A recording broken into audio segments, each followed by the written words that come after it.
Good morning. We are extremely pleased that you are here. It is good to come together for the purpose of co-creating. Do you agree? Yes. Co-creating at its best, yes?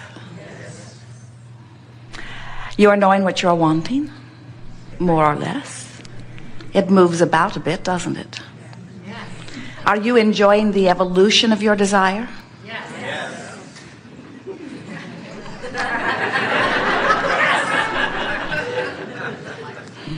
Why is it that we do not believe you? In other words, when you want something and you see a means to achieve it, then that desire is thrilling to you.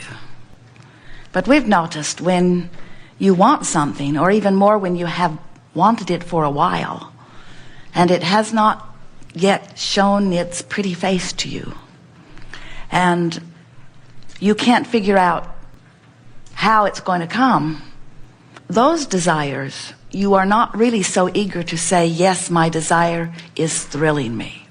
And then it always is fun for us to torture you further still when we say, those unfulfilled desires are pleasing to you, because when you focus upon the fact that they have not yet come into manifestation, you feel the lack of them or the absence of them. When you want something and you can't see it in your life, and you can't see any way of it coming into your life, that path has not shown up for you.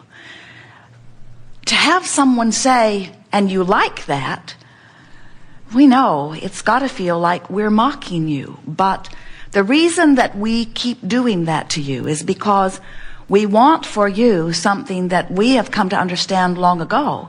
And that is, when you understand that you're not ever going to get it done, and there are always going to be things that you have recently decided that you would like that have not yet found their way into your experience.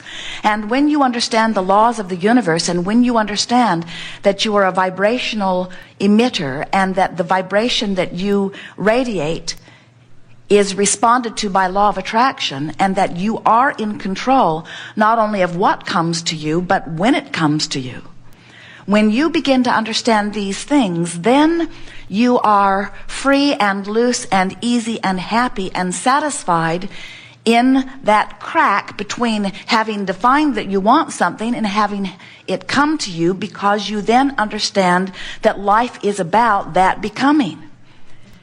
Life is about that becoming. It is not about the manifestation having already been achieved. There will always be manifestations coming to you, but they are only the platform from which you will launch another and another and another and another. And if you're unhappy at all for any reason in the not yet fulfilled part of a desire, then you cannot ever really truly be happy, because there's always going to be something unfulfilled. You see that in yourself, and it's more easy to see with others when you see so much wonderful life that you are living, and yet you find yourself complaining about this last thing that you're really wanting. And people who are watching you sometimes, who cannot feel the contradiction in your vibration, which is responsible for your negative emotion, look at you and say, oh, you're just a selfish bugger. You never get enough. Your mother said that to you sometimes, didn't she? Is there no end to what you want? Are you never satisfied? As if the answer should be yes. And the answer should not be yes. Tell that to your mother as soon as you see her.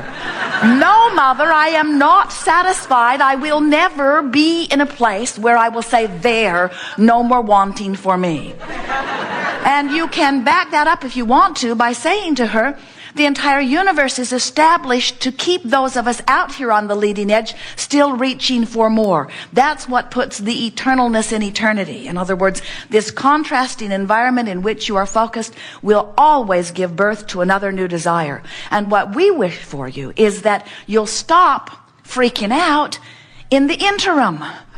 That in that crack between having launched a desire and having closed the vibrational gap enough that it can manifest, that in that crack you are enjoying the journey, that you are understanding that it is molding the clay.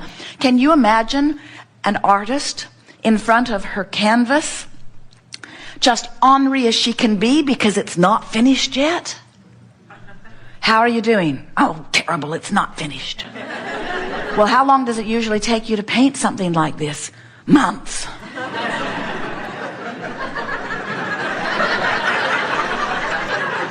It's just miserable until I get it finished. Can you imagine yourselves on a vacation saying, I'm going to go to this city and this city and this city and this city and this city and this city, and then I'm going to come back home, and in your quest to accomplish the goal of vacation, you look at it objectively and you say, wait, I'm already home.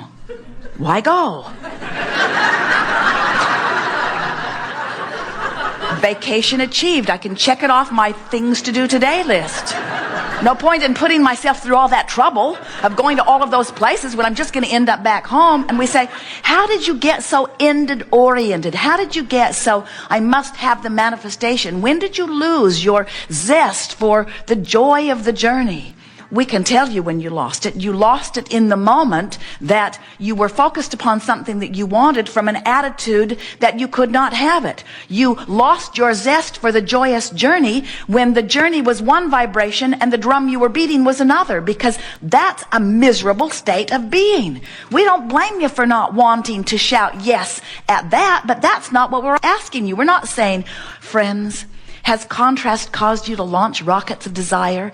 And do you have a clear vision of what it is you want? And you say yes. And then the next question we never ask is, and are you constantly observing where you now stand in relationship to it and noting how far away your destination is? That's not what we're asking. We're saying, have you launched rockets of desire through the contrast that you're living? And you say, oh boy, have I. And we say, and do you know that you have filled your vibrational escrow full of all kinds of wonderful things that are in the process of becoming for you? And you say, oh yes, that is life-giving. And then we say, and are you learning how to focus upon what is becoming? Are you making the best of things? Are you playing the positive what-if game? Are you looking for positive aspects? Are you notice the things that are working in your life? Are you filled with anticipation about the wonderful unfolding of this? And when the answer to those questions is yes, then you can, without any quibbling at all, you can say, I love my eternally incomplete self. I love my incomplete self because it is so fun to paint the picture. It is so fun to dream the dream. It is so fun to live the contrast and give birth to something and know I'm not there, me, vibrationally yet, but that the potential of it is alive and well. And it is so much fun then to do my work, which is to bring myself up to speed with what I've given birth to. And when I am believing my dream, I'm in joyful anticipation of it. And every piece of evidence that the universe gives me is thrilling to me because I know I'm on my path. We want to tell you this story from our point of view because we want you to understand who you are in the big picture as well as who you are in your picture. And in telling you this story, it is our desire that you will understand that it is all one in the same picture. And you are playing more parts in this picture than we think you have been understanding or giving yourself credit. So here's how it goes. You were, before you came into these magnificent bodies, non-physical energy, consciousness, God source, whatever you want to give the label, you are eternal consciousness. And from that non-physical point of view, you said, I want to go forth into the leading edge, time-space reality called planet Earth. And I want to enjoy the contrast which I know will give birth to constant new desires and preferences for me. And I love the idea of doing that, you said. We remember, and we told you we would remind you. I know I will enjoy doing that because in the birthing of that desire, the natural processes of the universe will come to play. I'll give birth to it, and here's the part we think you have forgotten. I will give birth to it, and the non-physical part of me will immediately become vibrationally the new idea that my physical life has carved out for me. Did you get that? So in your physical body, you live experiences which cause you to prefer something beyond what you are right now living. Even the cell in your body is doing that. The one-celled organism is doing that. The genius human is doing that. The magnificent beasts are doing that. Your life causes you to prefer just beyond where you are currently living. It is the nature of expansion. So you give birth to this rocket of desire, and immediately Source, the non-physical part of you, which is the larger part of you, immediately becomes completely one with that desire. So when we say to you that 99% and more of every creation is complete before you see the manifestation of it or the physical evidence of it, that's what we mean. In your idea of wanting more, Source becomes it, and then Source, blessed Source, calls you toward it. So in your physical body, you now have the work of closing the gap between the contrast that made you want it. And think about it. You always know more clearly what you do want when you're living what you don't want. So you launch really good preferences. But then most of you, instead of then turning your undivided attention to this new preference and talking about what it is you want and why you want it and imagining it and filling it in with things you've lived like it and getting anticipation going about it, most of you instead keep pointing out that you're not there yet. I'm over here, you say. And it's almost as if you're trying to justify how much you want it by pointing out how much you don't have it. So you complain about where you are while your vibration and your creation are being tended to lovingly in your vibrational escrow by source energy, by your inner being, by all that is non-physical. And that non-physical part of you is already living it, because the idea that you gave birth to is so understood vibrationally and so understood in terms of what is potential and what is possible that source energy embraces it and becomes it instantaneously. And your work is to close that gap. Your work is now to bring yourself into vibrational alignment with that new image.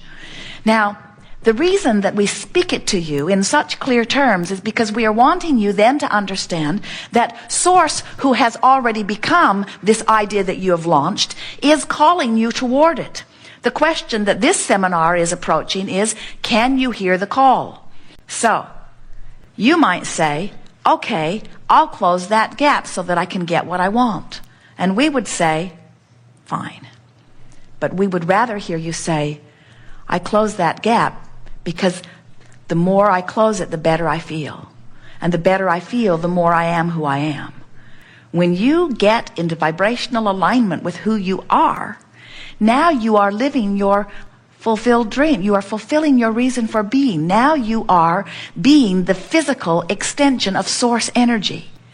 Now everything's come into place for you. Now your life really begins. When you become one with the loving source that is you, and you deal with the details of life and keep concluding new improvements for you, that's exactly what you said you were coming forth to do. Some will say, toward what end? We say there is no end. I know, Abraham, but why would I want to do this? Because it feels good. No, really, why? I know it might feel good, but aren't I proving something? Aren't I earning something? Well, you're coming into alignment with who you are. You are fulfilling that intention to be the non-physical energy in this physical body. You are constantly becoming what you have become. And that's the phrase that we want you to leave here repeating to yourself. I must become what I have become. You get it? I must let myself become the full essence that my life has caused me to carve out for myself. Because nothing less will ever be satisfactory. You cannot hold yourself back from what life has caused you to become and be satisfied. Oh, you try. We see you try. You try to talk yourself out of it, and we try to talk you back into it. We are eager to talk with you about anything that is important to you. There is nothing off limits here. It will be a wonderful unfolding. We see this as co-creating at its best.